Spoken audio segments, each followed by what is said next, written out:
Hello, guys. Yeah, hi, guys. Good afternoon.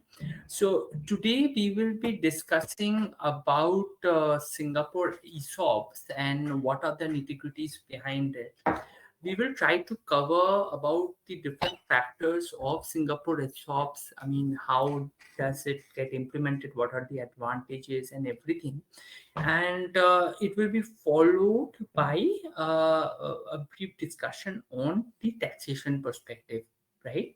So just to understand what is an ESOP is usually given to employees in regards to the benefits that they get. I mean, what are the perquisites and everything, and this is being done so much so that the employees can be retained. These are non-monetary benefits, but it's given in terms of stocks, right? However, there are different types of ESOPs. It has been from traditional ESOPs, they have reviewed to SARS, the RSUs, and there are a lot of different types of ESOPs that has been implemented in the startup ecosystem, so much so that the plan is given a particular variation so as to impact the company and the employees in a positive way, right? Now, what are the benefits? It boosts the morale of the employees. It helps us to connect between the management and the key employees of the company. It helps to reduce the attrition rates in a huge way. Some of the ESOP plans even gives the company, the traditional ESOP plans helps the company to get the ownership, right? A sense of belonging is very important. So to understand ESOPs in Singapore, we have to understand few key terminologies, right? Because these are the things that are being given to ESOP, and the employees ask these questions, and they are very vital part of any ESOP policy. First, being ESOP pool,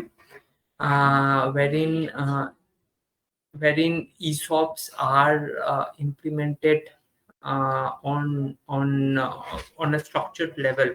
It's around 7.5 to 15% in a scenario.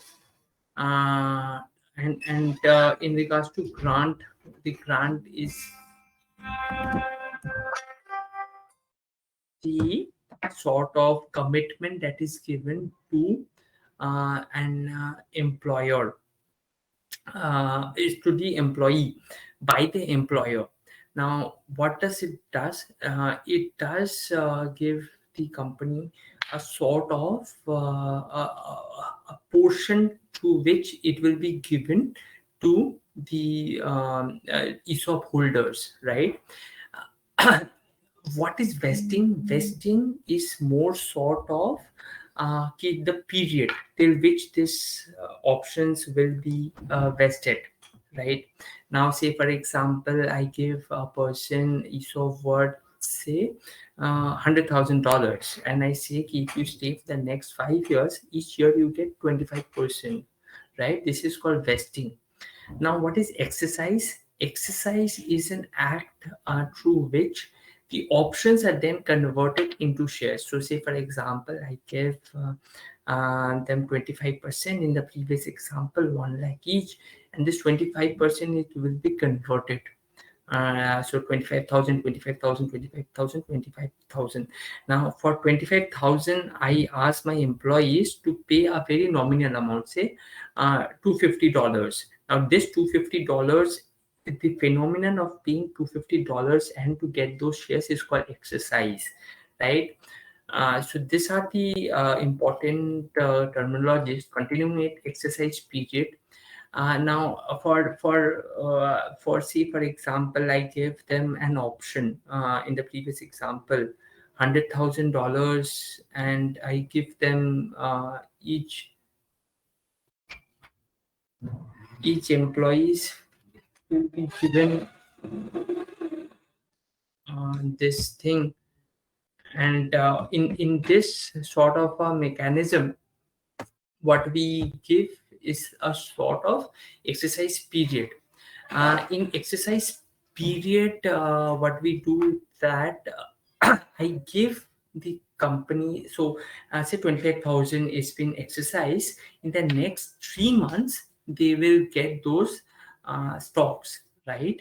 And this is one more thing. Exercise price is about at the price at which they will get, say at $20 to $50 is would be the exercise period. Now, lapse of option is simply that within that time frame, the option will be lapsed after a particular point of time. The shares wouldn't be able to, they will not be able to take the shares. So, say for example, after 1 year and 6 months have crossed, they have not exercised, then the options might be lapsed. Now, in Singapore, you have the option to mandate and mitigate the way you want. You can modify whatever. So, say for example, I have clients who doesn't want exercise to take place. I have clients who have made sure that this exercise is at a higher price. I have clients who have said no to lapse of options, right? Further, in ESOP, some of the important clauses that has to be undertaken in ESOP in an ESOP plan.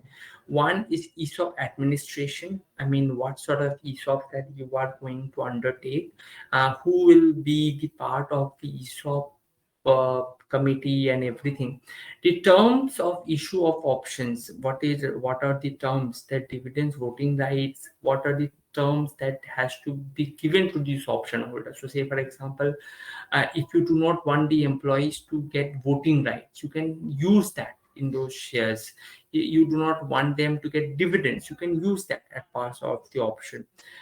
If say for example, you want someone to get aggregated vesting. So, say for example, you get a CTO, hire a CTO, and you say, "Okay, I do not want them to get do not wait for the next 2 years. They will get aggregated vesting right away, and after 2 years, they will get ESOPs randomly." So, say for example, taking the 1 lakh example further, I give the CTO 50,000 right away with no vesting or early vesting, and the next 50,000 will be given after 2 years.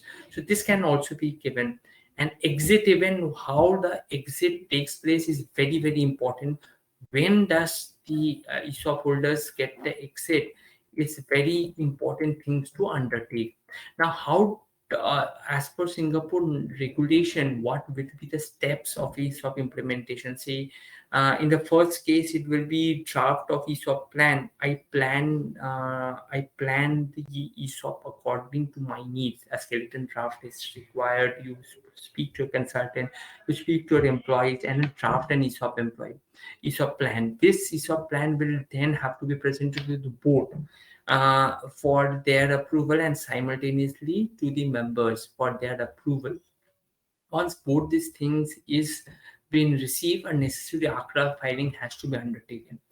We also have to see the constitution allows this to happen. So in Singapore, the constitution is very important and is similar to the memorandum and article of association. The plan brief details should be given in the constitution, right?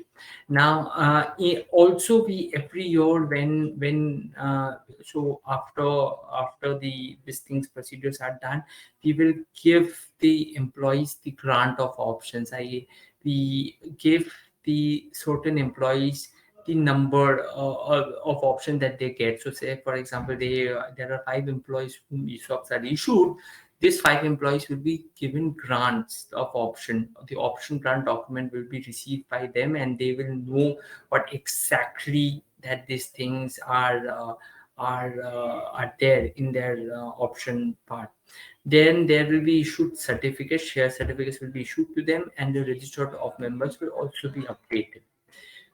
Coming to the next part, ESOP plan, what are the taxation? Now, taxation depends on various perspectives. Taxation depends on the capital gain, which is there is no capital gain tax in Singapore for all to understand. There are, however, certain tax provisions that all you need to understand before which you can implement these. So, for which I will invite my colleague Pinky to help us to understand this. Hello, everyone. Thank you, Shami. So, moving to the taxation perspective in Singapore, we need to, since Shami has already briefed you about all the terms which are there with ESOP and in related to ESOP. So, basically, in Singapore, as Shami already discussed, like all the gains are not taxable, but few specific gains are there on which Singapore will attract tax. So, how ESOP gains are computed? So, there are different methods you can say. There can be a selling restrictions on the ESOPs, and there may not be the selling restrictions. So, without selling restriction, the simple gain from ESOP that can be calculated will be whatever the open market price of share on date of exercise is there, that from there the price paid for the shares will be deducted, so based on which the gains will be calculated on the ESOP. And there will be some ESOPs on which some selling restrictions can be imposed.